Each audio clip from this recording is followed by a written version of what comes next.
नमस्कार। सबसे बड़ा सवाल देख रहे हैं आप, मैं हूं आपके साथ पूजा। केंद्र सरकार आज उम्मीद पोर्टल लॉन्च करने जा रही है, जिसका मकसद देश भर में वक्फ संपत्तियों के बेहतर प्रबंधन और पारदर्शिता को सुनिश्चित करना है। सरकार की योजना साफ है, देश भर में फैली वक्फ संपत्तियों को सही जानकारी, पारदर्शी प्रबंधन और गैर कानूनी कब्जों पर सख्ती। पोर्टल में वक्फ संपत्तियों का रजिस्ट्रेशन अनिवार्य होगा और हर जमीन का नाप जोख जियो टैगिंग के साथ दर्ज किया जाएगा।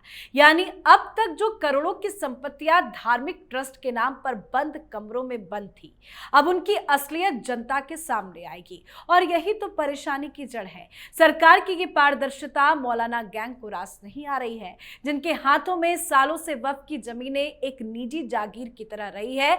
वो अब छाती पीटकर विरोध कर रहे हैं। All India Muslim personal law board इस उम्मीद पोर्टल को गैर कानूनी बता रहा है। AIMPLB ने मुस्लिम समुदाय से अपील की है कि जब तक कोर्ट फैसला ना दे तब तक पोर्टल पर रजिस्ट्रेशन ना किया जाए, यानी ना खुद कुछ करे ना किसी को करने दे। पर सरकार तैयार है, सिस्टम भी तैयार है और अब पारदर्शिता का सूरज वक्फ संपत्तियों पर भी चमकेगा।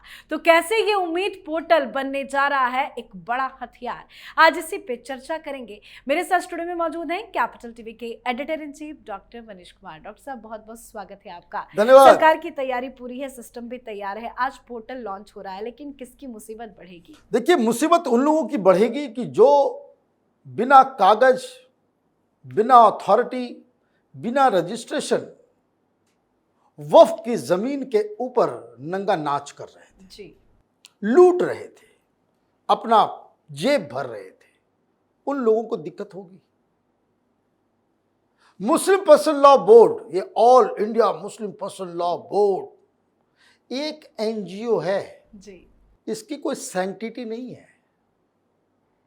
ये तो हिंदुस्तान की सेक्युलर पार्टियों ने मन बढ़ा रखा है इन लोगों का। इनका क्या लोकस स्टैंड आई है? आप एक ऑर्गेनाइजेशन हो, एक NGO, रजिस्टर्ड NGO हो, लेकिन बर्ताव ऐसे होता है कि कोई सरकारी महकमा है ना? ऐसा लगता है कि कोई बड़ा मुस्लिम पर्सनल लॉ, ये कांग्रेसियों का देन है। ये जितने कट्टरपंथी किस्म के लोग हैं, ये सब के सब मुसलमानों को गरीब रखना चाहते हैं, मुसलमानों को अशिक्षित रखना चाहते हैं, मुस्लिम महिलाओं को घर के अंदर बंद रखना चाहते हैं। ये विकास नहीं, 1400 साल पुराने इथोस सिस्टम को जो है वो लागू करवाना चाहते हैं। वोट पॉलिटिक्स की वजह से इनके ऊपर कभी कोई सख्ती नहीं। ये साबानो केस हुआ था ना, कि एक बूढ़ी औरत को आप घर से बाहर निकाल दिए, डिवोर्स दे दिया और कोई एलिमनी नहीं दोगे आप। सुप्रीम कोर्ट में केस जीत गया यही मुस्लिम पर्सनल लॉ बोर्ड। यही खतरा, यही धमकी और देश भर में हर जगह प्रोटेस्ट, और ये कि हमारे इस्लाम के ऊपर खतरा आ गया। भाई, ये जो है वो राजीव गांधी डर गया और डर के बाद उन्होंने जो है सुप्रीम कोर्ट के फैसले को संसद में निरस्त कर दिया गया और इन लोगों की जीत हुई। आरिफ मोहम्मद खान साहब अब बिहार के जो गवर्नर हैं, वो मंत्री हुआ करते थे राजीव गांधी के कैबिनेट में, तो वो उस समय भी प्रोग्रेसिव व्यक्ति थे। उन्होंने कहा नहीं, इन कट्टरपंथियों के सामने सरकार झुक के गलत कर रही है। उन्होंने इस्तीफा दे दिया कि ये इन लोगों के चक्कर में तो मुस्लिम समाज बर्बाद ही हो जाएगा। बर्बाद तो है ही, बर्बाद इस तरीके से है कि भाई मोदी तो आए 2014 में, अभी क्या कहते हैं ये लोग, 2014 के बाद बहुत हिंदू मुसलमान हो रहा है, मुसलमानों का जीना मुश्किल हो गया है। अरे भाई, 2006 में मनमोहन सिंह ने सच्चर कमेटी बनाई, सच्चर कमेटी ने रिपोर्ट दिया। रिपोर्ट क्या बताया? रिपोर्ट ये बताया कि तुम दलितों से भी बदतर हो, तुम्हारे आर्थिक और सामाजिक स्टेटस जो है तुम्हारा, वो दलितों से भी बदतर है, वो और बदतर होता चला जाएगा। और आपने ये सारी बातें तो बता दी, लेकिन आपने कट्टरपंथियों के ऊपर कोई लगाम नहीं लगवाया। 2009 में इतने बेशरम लोग, ये सब मुस्लिम पर्सनल लॉ बोर्ड के लोग, वो कह रहे थे क्या कि औरतों का काम सिर्फ बच्चा पैदा करना है। गूगल कीजिए कि बस मुस्लिम महिलाओं का काम सिर्फ बच्चा पैदा करना है, शिक्षा नहीं, नौकरी नहीं, बाहर नहीं, कुछ नहीं। ये ओपन कहते थे और इन लोगों के ऊपर कोई कार्रवाई कभी नहीं होती थी, कभी नहीं होती थी। तो ये क्यों? ये हिंदुस्तान का पॉलिटिकल क्लास ने इनका दिमाग खराब कर दिया। मोदी ने सही चाबी घुमाई है। अब वक्फ के ऊपर तो ये आगे मैदान में क्या कहने के लिए कि देखो भाई, ये कोई रजिस्ट्रेशन मत कराना। एक सप्ताह में हम लोग फिर स्टोरी करेंगे, आपको समझ में आ जाएगा कि भाई रजिस्ट्रेशन हो रहा है या नहीं हो रहा है। हाँ। लोग रजिस्ट्रेशन कराएंगे, क्यों? लोग जान रहे हैं कि ये लोग फ्रॉड लोग हैं।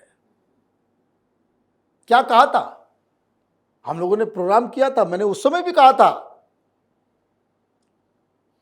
कि जैसे साबानों में हमने देश भर में प्रोटेस्ट किया था, उसी आधार पे हम वक्फ के खिलाफ प्रोटेस्ट करेंगे। यही ऐलान किया था ना।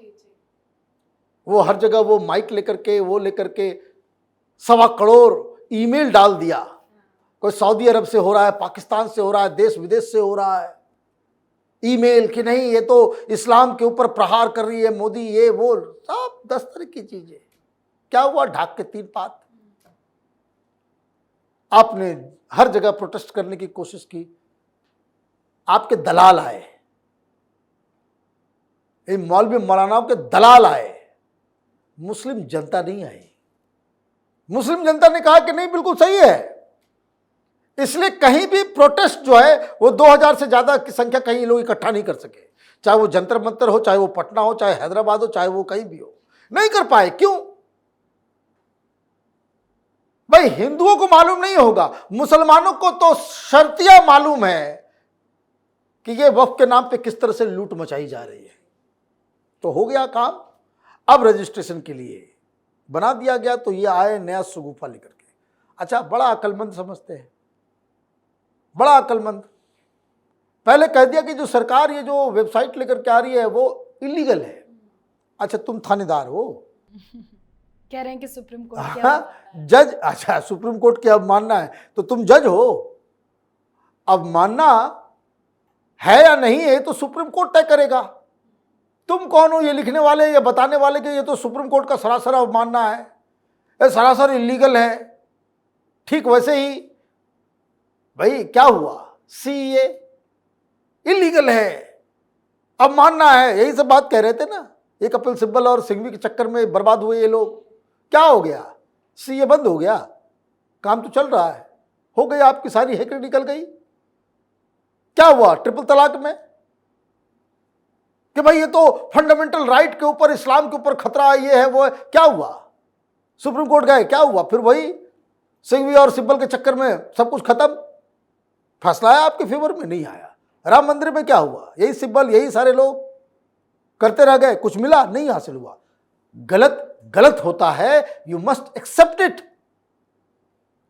और आपकी दिक्कत क्या है इन मुस्लिम पर्सनल लॉ बोर्ड और ये जमीयत उलमा हिंद? गलत करेंगे और कुतर्क से उसको सही बताने की कोशिश करेंगे और हार जाने के बाद फिर वो वही राग अपनाएंगे। संविधान की कसम खा रहे थे सीए में, अब खाते रहो कसम।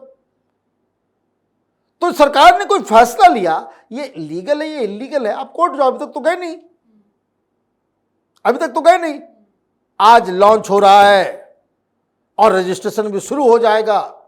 और रही बात अवमानना की, अभी कोर्ट का कोई फैसला आया ही नहीं है, तो कोर्ट के फैसले का अवमानना होता है ना। जब कोर्ट ने कोई फैसला दिया ही नहीं है तो अवमानना किस चीज की हो गई? और कोर्ट के सुनवाई के दौरान जिस तरीके से जस्टिस गवई और जस्टिस मसीह बार बार ये कह रहे थे कि भाई रजिस्ट्रेशन तो कराना पड़ेगा। पूरी दुनिया डिजिटलाइज हो रही है।